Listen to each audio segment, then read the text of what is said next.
اور اس کے بعد پھر جو تیرے لیے اگنی پریکشا ہے وہ بھی باقی رہے گی انشاءاللہ العزیز۔ یہ اصول ہیں موبائل کے۔ اب پھر میں یہاں پر کچھ چیزیں ضرور عرض کروں گا۔ جانے سے قبل ایک اور بات اس پاکھنڈی کے لیے، نرسنگھانند کے لیے،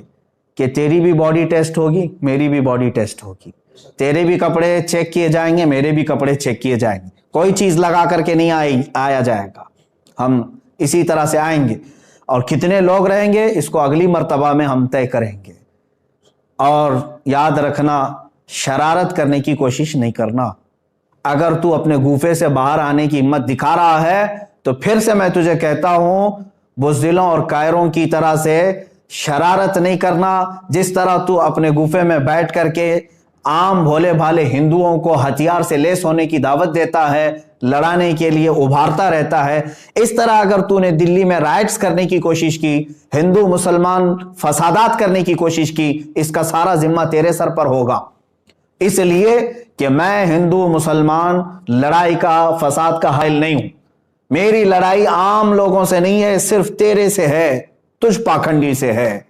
جو تو اپنے مغلظات کے ذریعے سے اسلام کو اور قرآن کو اور میرے آقا کو نشانہ بناتا ہے۔ سب کو معلوم ہے تو سیاست کے لیے یہ تمام چیزیں استعمال کر رہا ہے، لیکن آج بات آ گئی ہے میرے نبی محترم صلی اللہ تعالیٰ علیہ وسلم کی۔ تو کیا سمجھتا ہے کہ اسلام یہ کوئی کھیل ہے، آج کل کا آیا ہوا ایک دین ہے؟ اسلام تو اس دن سے ہے جس دن پہلے انسان نے اس دھرتی پر قدم رکھا ہے۔ میرے رب ذوالجلال کا ہر گھڑی انشاءاللہ العزیز اعانت کا وعدہ ہے قرآن پاک میں، اور مجھے یقین کامل ہے۔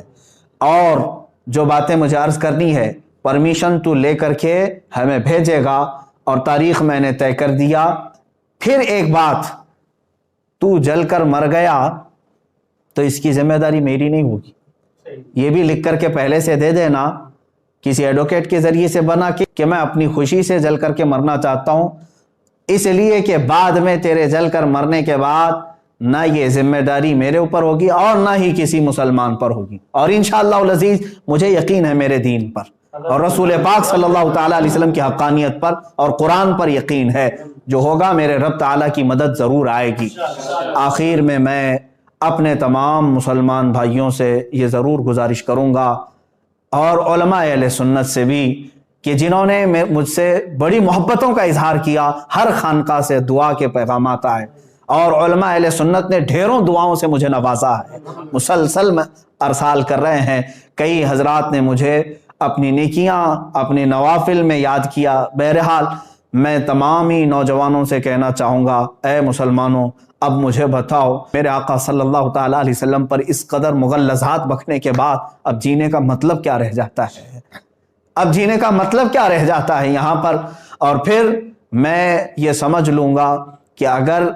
اس وقت کے آنے سے پہلے اس نے کوئی شرارت کی، دباؤ بنا کر کے میری گرفتاری یا مقدمے میں گھسیٹنے کی کوشش کی، تو پھر میں سمجھ جاؤں گا کہ تو سب سے بڑا قائر ہے اور بزدل ہے، اور پھر یہ بھی میں سمجھ جاؤں گا حکومت کی ڈبل پالیسی کیا ہے۔ جگہ جگہ سے اس پر ایف آئی آر ہوئے ہیں، دسیوں مقدمے ہو گئے، لیکن اس کو کوئی اریسٹ نہیں کر رہا آج تک۔ کھلے سانڈ کی طرح سے وہ گھوم رہا ہے، زہر پھیلا رہا ہے، آج تک زہر پھیلا رہا ہے۔ اور اگر مجھ جیسا ایک عالم انصاف کی گہار لگائے، اگر مجھے گرفتاری کے بارے میں یا مقدموں کے بارے میں بات آتی ہے، تو پھر یہ ڈبل پالیسی بھی سمجھ میں آئے گی۔ جس طرح مجھے آج ہی میرے گھر پر پولیس بھیج کر کے نشانہ بنانے کی کوشش کی گئی، وہ جس کی طرف سے بھی پولیس آئی ہوگی، لیکن اگر ان معاملات میں یہ شرارتیں بھی تو کرے گا تو بھی کان کھول کر کے سن لے، میرا یہ چیلنج کبھی ختم نہیں ہوگا انشاءاللہ، کبھی ختم نہیں ہوگا۔ اگر دباؤ میں آ کر کے کسی نے گرفتاری اور دیگر معاملات کر بھی دیے میرے ساتھ، ارے میرا قتل بھی کر دیا، انشاءاللہ العزیز ہندوستان کے ہزاروں عاشقان مصطفیٰ ہیں جو پھر کھڑے ہو کر کے تجھے للکاریں گے، پھر للکارا جائے گا تجھے، اور یہ ختم نہیں ہوگا۔ اور تم اپنی طاقت اور سیاست کا استعمال کرو، انشاءاللہ العزیز ہر سنی مسلمان اپنے عشق رسول کی طاقت کا استعمال کرے گا انشاءاللہ، ہمیں یقین ہے۔ اور تمامی مسلمانوں سے پھر سے میں کہوں گا، آج سے دعاؤں میں لگ جاؤ، اور تم ذرا برابر بھی ہلکا پن محسوس نہ کرنا، اس لیے کہ یہ میرے گھر کی بات نہیں ہے، یہ میرے اپنے ناموری کی بات نہیں. اگر کوئی بدگمانی کرتا ہے تو میں اس سے پھر معذرت کے ساتھ کہوں گا واللہ باللہ تاللہ میں نے ہرگز اپنی ناموری اور شہرت کے لیے یہ چیلنج نہیں کیا ہے. دل جل رہا تھا اسلام کی حقانیت اور رسول مختار صلی اللہ تعالی علیہ وسلم کی شان اور قرآن کی شان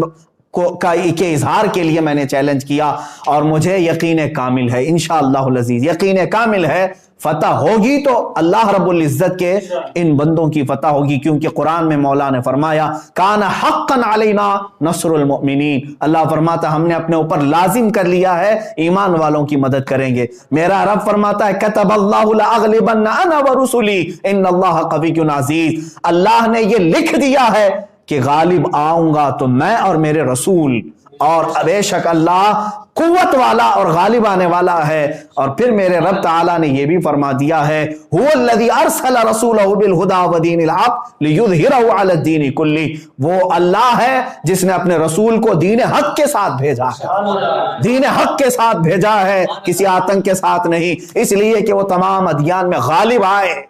اور میرے رب تعالیٰ کے اس کلام مقدس پر یقین رکھو اے سنی مسلمانوں. اور پھر میں گنگناتے ہوئے یہ پیغام ہر ایک سنی مسلمان سے کہوں گا تم بھی آج سے اس کو ورد زبان بنا لینا, اس لیے کہ رزم گاہ حق و باطل اب گرم ہو چکا ہے. اب حق و باطل کے معرکے کی ان تمام تماشا بین مت بننا, حصہ بننے کی کوشش کرو,